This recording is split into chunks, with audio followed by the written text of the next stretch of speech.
Donc si on fait le point sur les outils, alors là vous prenez votre séance 2, je viens de faire une reprise du coup sur le texte 1.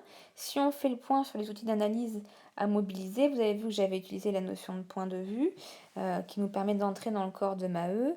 On a utilisé des champs lexicaux, on a utilisé les métaphores, on a utilisé les verbes, les valeurs des verbes, des temps des verbes.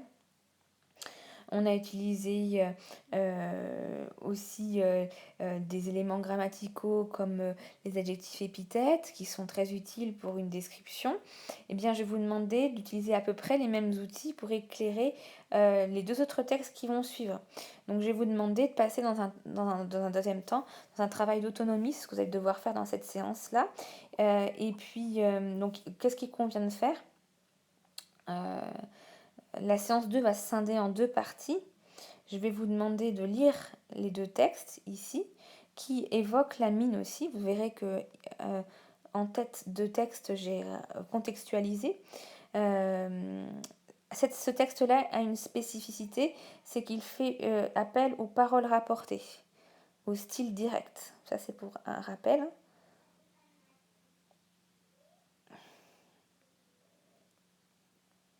Voilà. Et le texte qui suit encore après, lui, il fait de nouveau appel à la description très forte, vous allez voir. Donc dans tous les cas, je vous pose exactement la même question. Alors pas le travail des mineurs, ça s'y prête pas ici. Quelles images de la mine sont développées dans ces divers textes? Comment? Donc essayez de mobiliser les mêmes ressources. Et on se donne rendez-vous pour la suite de cette séance ensuite. Eh bien, soit vendredi pour les secondes 2, soit jeudi pour les secondes 8. Donc en fait, votre travail consiste à continuer de creuser ici le travail d'analyse en n'oubliant jamais de travailler à la fois repérage, donc citation avec un stabilo, sachant que vous avez moins de choses à faire ici, et puis interprétation et analyse. Évidemment, peut-être que vous allez retrouver les mêmes grandes idées déjà qu'on a mises en évidence, d'accord Ensuite, dans la séance prochaine, je vous fais à nouveau une correction qui vous permettra ensuite d'aboutir à un écrit d'appropriation sur le divers de la mine. Je vous remercie de votre attention et je vous souhaite une bonne fin de journée. Alors bonjour à toutes et à tous, je vais reprendre là où je me suis arrêtée avec vous l'autre jour, soit lundi pour les 2 secondes. Et je vous avais fait la lecture de ce texte que je vais reprendre. Et ensuite, je m'attacherai à répondre aux 3 questions que je vous ai posées. Ensuite, nous basculerons dans la séance numéro 2. Là, je vous poserai aussi des questions de lecture pour mettre en rapport 3 textes autour de la thématique de la mine. Donc je rappelle le contexte, il s'agit de la première descente dans la mine d'Étienne Lantier, qui est en compagnie de Maheu. Étienne est spectateur du travail de mineur. On a le choix ici d'un point de vue omniscient, c'est-à-dire qu'on entre dans la tête de tous les personnages. Et le narrateur est un narrateur un peu tout-puissant, divin, qui sait tout ce qui se passe et pourquoi tout se passe. Il est un peu le dieu au-dessus du roman. Donc c'est une très bonne façon ensuite de mettre en évidence l'expérience de la mine. Et donc du coup, je vous propose dans un premier temps de répondre à qu'est-ce que c'est que le travail de mineur et qu'est-ce que finalement Zola nous en dit. Notamment, je vous ai pointé du doigt le terme supplice qui doit vous aider à mettre en évidence au moins une piste de lecture sur ce travail de mineur. Et puis ensuite, on s'intéressera à l'image de la mine. Et vous verrez qu'on prolongera cette perspective dans la VST qui va arriver en séance 2. Donc d'abord, je vous refais une lecture et en même temps que je vous refais une lecture, paragraphe par paragraphe, je essaie de répondre aux deux premières questions, à savoir quelle vision du travail du mineur ce texte donne-t-il et expliquer le terme supplice et justifier-le. Premier paragraphe donc. C'était Maheu qui souffrait le plus. En haut, la température montait jusqu'à 35 degrés. L'air ne circulait pas. L'étouffement à la longue devenait mortel. Il avait dû, pour voir clair, fixer sa lampe à un clou près de sa tête. Et cette lampe qui chauffait son crâne achevait de lui brûler le sang. Mais son supplice s'aggravait surtout de l'humidité. La roche au-dessus de lui, à quelques centimètres de son visage, ruisselait d'eau, de grosses gouttes continues et rapides, tombant sur une sorte de rythme entêté, toujours à la même place. Bien, dans ce paragraphe, au sujet du travail du mineur, on peut se dire que c'est un travail qui confronte l'homme à tous les éléments. C'est pourquoi je vous ai repéré en rouge température, chauffait, brûlait, qui correspond à l'élément feu. Ensuite, vous avez en vert air et étouffement, qui correspond à l'élément air. Ensuite, vous avez le terme roche, qui correspond à l'élément terre. Et enfin, humidité, ruisselet, eau, goutte, renvoie à l'élément eau.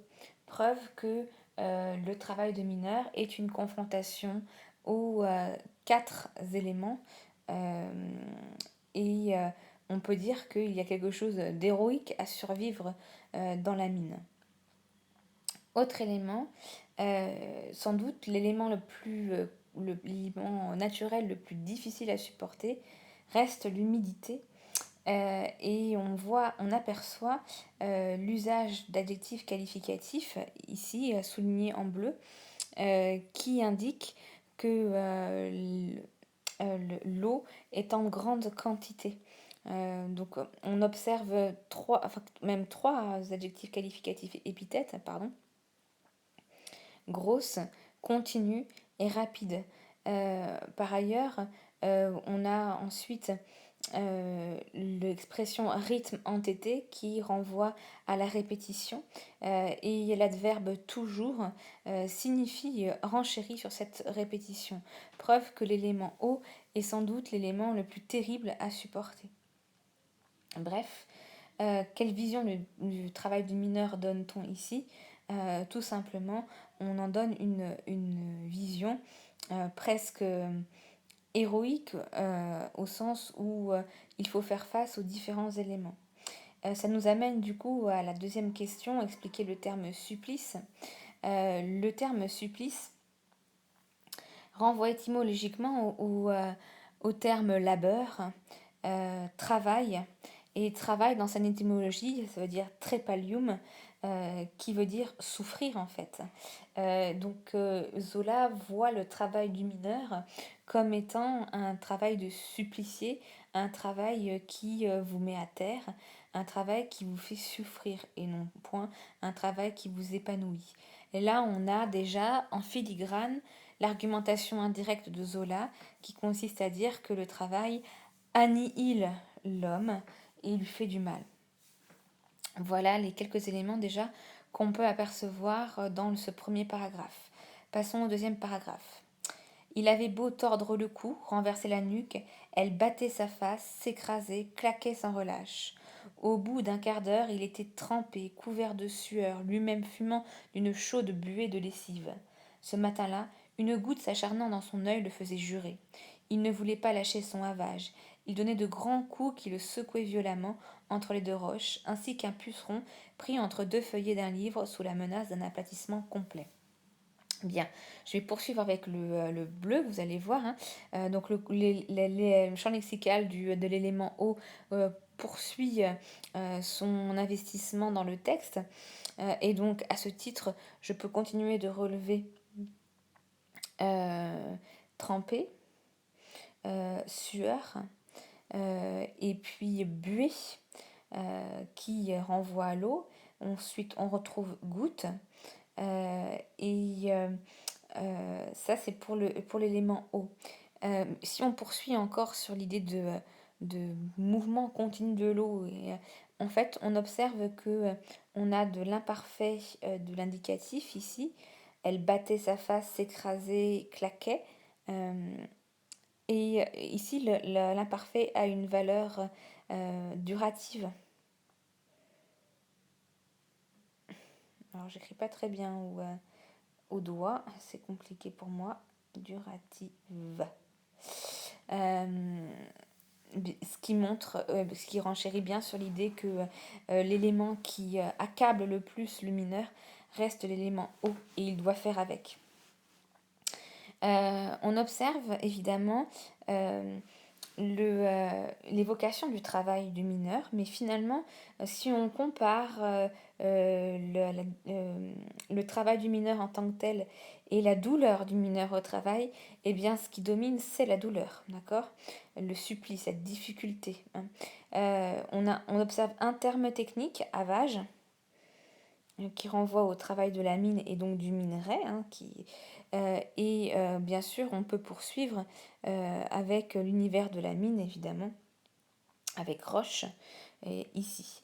Mais en fait, à part ce terme-là technique et certains autres, on observe assez peu de choses en rapport avec le travail en tant que tel et la description en tant que telle du travail de mineur. On sait que à nouveau, que c'est une souffrance. Regardez, hein, nous avons violemment, pardon, j'ai pris le mauvais stylo. Donc on a violemment qui apparaît. Et puis euh, pour renforcer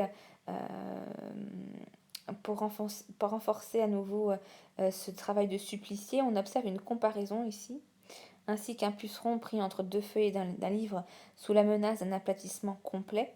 Euh, Eh bien, ici, vous voyez que le mineur est directement renvoyé à un tout petit animal, preuve que le travail de mineur rend l'homme insignifiant. On l'animalise en un tout petit animal. Alors, non seulement il perd sa qualité d'homme à travers cette comparaison, mais en plus, il perd sa capacité à être grand. On le réduit de taille. Autre élément qui renvoie à la douleur, évidemment, c'est que l'homme se contorsionne dans la mine et donc il met son corps en contrainte, il souffre donc, on observe tordre le cou, renverser la nuque, et puis le terme sans relâche qui signifie qu'il n'y a aucune pause dans ce travail. Les deux verbes à l'infinitif renvoient au contorsionnement du travail du mineur et sans relâche renvoie à nouveau à la répétition qu'on avait vue par ailleurs et qui est perceptible aussi à travers les imparfaits dont j'ai parlé tout à l'heure. Pour info, je mets de côté précieusement euh, ainsi qu'un puceron pris entre deux feuillets, parce que peut-être que ça me servira quand je voudrais travailler les comparaisons, puisque ça c'est une comparaison. Passons à la suite du texte. Pas une parole n'était échangée, ils tapaient tous, on n'entendait que ces coups irréguliers, voilés et comme lointains. Les bruits prenaient une sonorité rauque, sans un écho dans l'air mort. Il semblait que les ténèbres fussent d'un noir inconnu, épaissis par les poussières volantes du charbon, alourdis par des gaz qui pesaient sur les yeux. Les mèches des lampes, sous leurs chapeaux de toile métallique, n'y mettaient que des points rougeâtres. On ne distinguait rien, la taille s'ouvrait, montait ainsi qu'une large cheminée, plate et oblique, où la suie de 10 hivers aurait amassé une nuit profonde. Des formes spectrales s'y agitaient. Les lueurs perdues laissaient entrevoir une rondeur de hanche, un bras noueux, une tête violente, barbouillée comme pour un crime. Parfois, en se détachant, luisaient des blocs de houille, des pans et des arêtes, brusquement allumés d'un reflet de cristal. Puis tout retombait au noir. Des rivelaines tapaient à grands coups sourds. Il n'y avait plus que le halètement des poitrines, le grognement de gêne et de fatigue, sous la pesanteur de l'air et la pluie des sources. Bien, si on poursuit sur le travail on poursuit sur le travail du mineur, on observe, c'était déjà le cas une fois, mais je n'ai rien dit, que en fait, le travail de mineur était la négation de l'homme même. On l'observe notamment grâce à l'usage de la négation ici, pas, d'accord, qui signifie que l'homme nie sa propre condition. Et vous savez qu'un des éléments propres à l'homme, c'est la capacité à parler et à communiquer. Ici, on a une négation qui porte l'idée que l'homme n'est plus capable de parler. Et c'est assez intéressant puisque en fait, qu'entend-on? On entend uniquement des bruits. Et puis à la toute fin du passage, les hommes ne s'expriment pas avec la parole, mais ils s'expriment avec des bruits aussi de corps, halètements, grognements, qui signifie qu'en fait l'homme s'animalise, il perd son humanité tout du moins. Autre élément qui montre qu'il perd son humanité, et j'y reviendrai, ici on retrouve forme spectrale, qui est une métaphore pour Zola. Un spectre, c'est un fantôme, donc ça veut dire que l'homme perd sa capacité à avoir une identité et à avoir une réalité dans le monde dans lequel il se trouve. Donc on est en train de dématérialiser les hommes au travers de ce travail de labeur. Et puis, autre élément, on n'observe plus l'homme en entier, on observe uniquement des parties de l'homme, comme si on avait une métonymie ici qui apparaissait.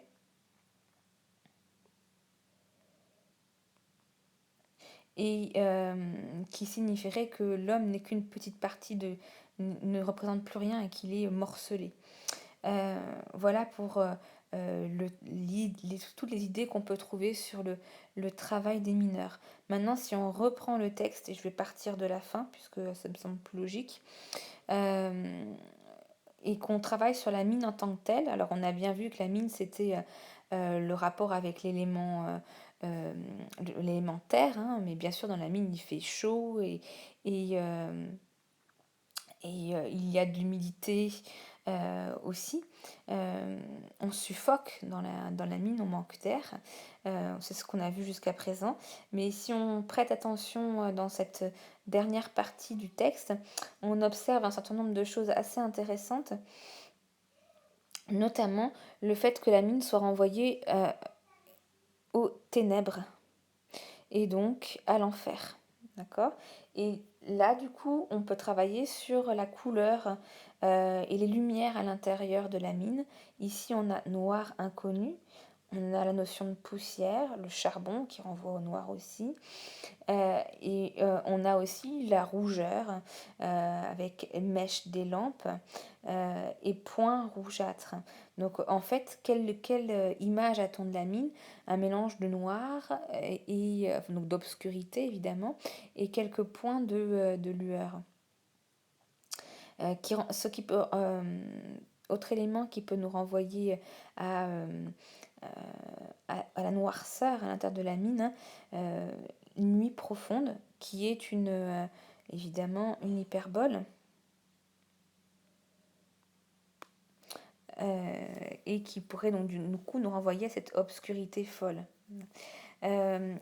Au-delà de ça, on voit aussi que chez Zola, le seul élément qui finit par être mis en valeur, c'est la mine, parce que les hommes sont avilis.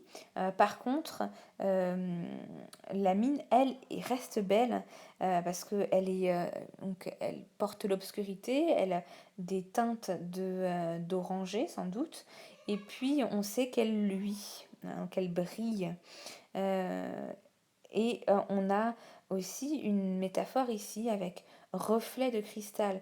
Le cristal est quand même un matériau assez recherché. Et donc, ça nous renvoie à la beauté de la mine qui vient effacer l'humanité. Mais c'est une beauté dangereuse pour tout ce qu'on vient de dire jusqu'à présent. Et on a dit aussi que l'image qui était perceptible, c'est la notion d'enfer. Si on remonte plus haut dans le texte, allons chercher tout ce qui pourrait renvoyer aux enfers. Aux enfers, des enfers du moins des chrétiens, c'est un endroit où on est supplicié, c'est-à-dire qu'on va souffrir. Et donc du coup, le champ lexical qui pouvait renvoyer à la souffrance ici pourrait être réinvesti. Par ailleurs, la grande chaleur jusqu'à 35 degrés. renvoie évidemment aux enfers, d'accord? C'est une évidence. Le travail qui ne s'arrête pas renvoie aussi au supplice. Donc, moralité, on observe que l'homme disparaît derrière une image magnifique de la mine, qui est un bel espace, un espace mis en valeur par Zola. L'homme se déshumanise face au monstre de la mine, qui est habité par des monstres, c'est-à-dire les hommes qui ne ressemblent plus à des hommes. La mine, elle, est mise en valeur, puisque c'est un objet à la fois mythique, les enfers, les ténèbres, et puis parce que c'est aussi un bel objet, un bel endroit. Euh, Dernier élément, c'est un objet, la mine est largement décrite. On pourrait s'amuser à aller chercher tout le champ lexical qui pourrait renvoyer à la mine, hein. Houille, pan, arête, et les rivelaines, tout ça, ça renvoie au champ lexical de la mine qui prend un espace assez important, voire même ici dans le texte, la mine prend finalement au bout du compte plus de place que l'homme lui-même.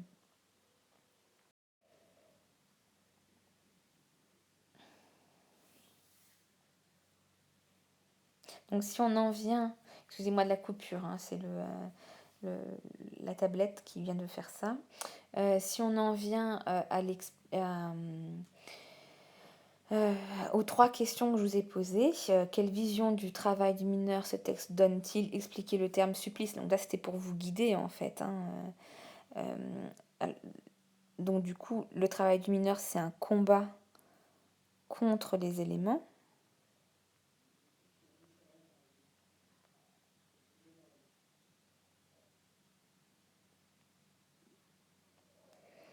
Le travail du mineur, c'est un travail avilissant.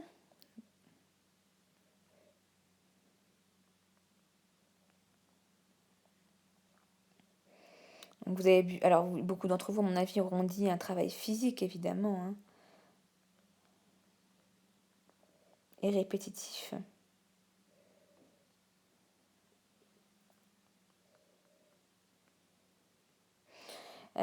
Et puis, c'est un travail déshumanisant. Il y a vraiment cette idée chez Zola, hein, au sens où le travail est vu comme, dans son étymologie de base, trépalium, hein, c'est-à-dire ce qui fait souffrir. Ensuite, relever des comparaisons et associer-les à des images de la mine. Et bien sûr, on a vu que la mine était associée aux enfers, aux ténèbres.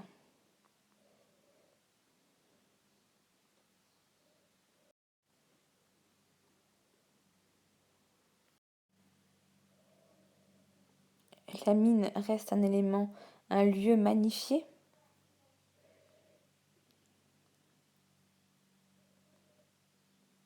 N'oubliez pas que finalement la mine c'est ce qui apporte la richesse, hein, elle est magnifiée au détriment des hommes, hein, évidemment, qui y travaillent.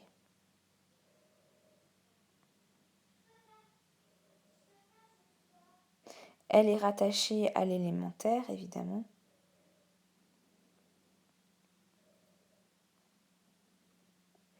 Voilà ce qu'on pouvait en dire.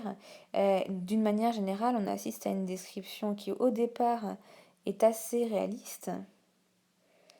Et puis la mine, après, se transforme en un lieu mythique, hein, puisque la référence aux enfers n'est pas anodine. Voilà ce qu'on pouvait dire là-dessus.